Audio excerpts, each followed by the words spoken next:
Hello there, my friends. Welcome to the Star Wars Vault. If you're new to the channel, make sure to subscribe for new Star Wars content every week. Hey guys, sorry for not getting this video out sooner, but since episode 4 of Andor comes out tomorrow, I'm going to continue the review with both episodes 2 and 3 together.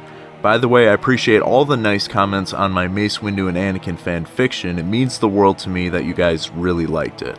Okay, so now continuing on to episode 2, we see more flashbacks where it left off in episode 1 of Kenari, with the young Andor and his tribe investigating the space crash. Inside and all around are dead passengers who were ejected via the crash landing. Now, after the bulletin that Deputy Inspector Cyril Karn puts out on Andor, Cassian begins to run into uncomfortable conversations with his adoptive mother Marva, as well as Bix, who are both disappointed that Cassian is a wanted man. Bix's love interest Tim finds this bulletin after showing suspicion of Bix, who had the report pulled up on a monitor. We learn soon after that Tim actually rats Cassian out and gives Premor the information they need to find him. Cyril Karn is greeted by Sergeant Linus Mosk, who shares in his outrage over this alleged crime. The two men discuss their plan and decide to take 12 men on their mission to Ferrix. Flipping back to the Kenari flashbacks, the female leader of Andor's group is shot and killed by one of the surviving crew members, who then is shot to death with arrows. We then see young Andor separate from the group as he looks ultra curious of this shipwreck. Going forward to present day, he is now looking to fly out to Tasser to lay low from all the heat. All he is waiting for is Bix's friend, who he's trying to sell his Imperial piece to for credits. The security crew embarks on their mission to capture Andor on Ferrix, where Inspector Karn gives a cringe speech to his men in uniform who seem quite unmotivated with their leader.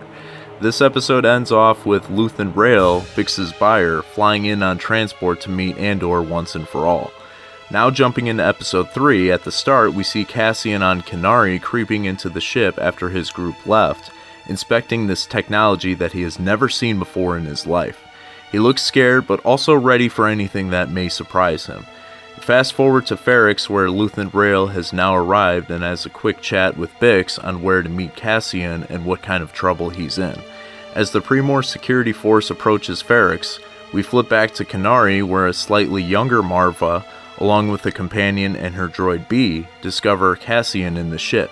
This really helps with explaining how Cassian eventually gets off Kenari, which is deemed toxic, and his relationship with Marva. Cyril Karn and his men land on Ferrix and quickly bust open Marva's door and demands Andor's coordinates from her.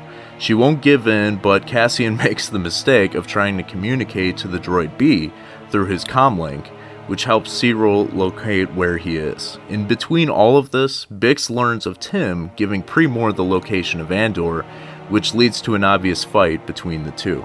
Andor meets Luthen Rael finally and is prepared to sell him his valuable Imperial box.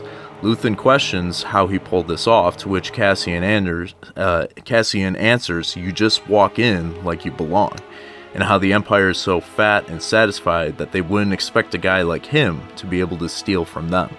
Luthen begins to address their arrogance and how there's people willing to fight the Empire, including himself. After mentioning Andor's father, Cassian points his blaster at him, asking, "Why would I go anywhere with you?" Luthen replies, "Don't you want to fight these bastards for real?"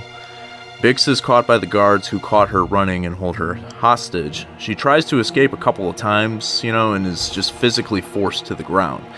So Tim comes running out in shock and sprints towards Bix, when one of the Premor guards shoots Tim for not stopping. He falls and dies while Bix screams in agony, knowing she has just lost him. Luthen blows a trap for some of the guards who try to break into their compound, and unfortunately for Andor, his valuable box is left behind in the rubble as the two escape. After some help from the town people, Luthen and Cassian are able to outsmart Inspector Karn and catch him from behind. He drops his weapon and is tied up, allowing the two to escape. They proceed to use a decoy speeder to fool the surviving men along with Mosk and Karn, causing an explosion and getting away on another speeder. They then safely fly out on their ship as the closing scene goes back and forth between present day flying with Luthen as well as flashing back to his first space flight with Marva off of Kenari.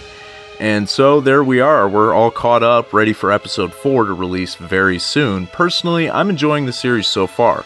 It's hard to judge or, compare it to other projects or movies of Star Wars, but I'm sure by the end we will have more of an idea around that matter.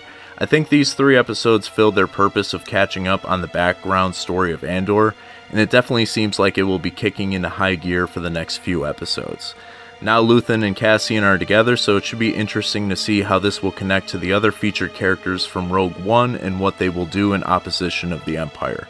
I'm curious to know what you guys thought of episodes 1 through 3. What were your favorite moments? Did you enjoy the Kenari flashback sequences? What would you rate these episodes out of 10 so far? Let me know what you thought in the comments, and make sure to force push the like button if you enjoyed today's video. My social media is linked in the description below. That's it for now, guys. I'll catch you very soon after episode 4 drops, so until then, my friends, may the Force be with you.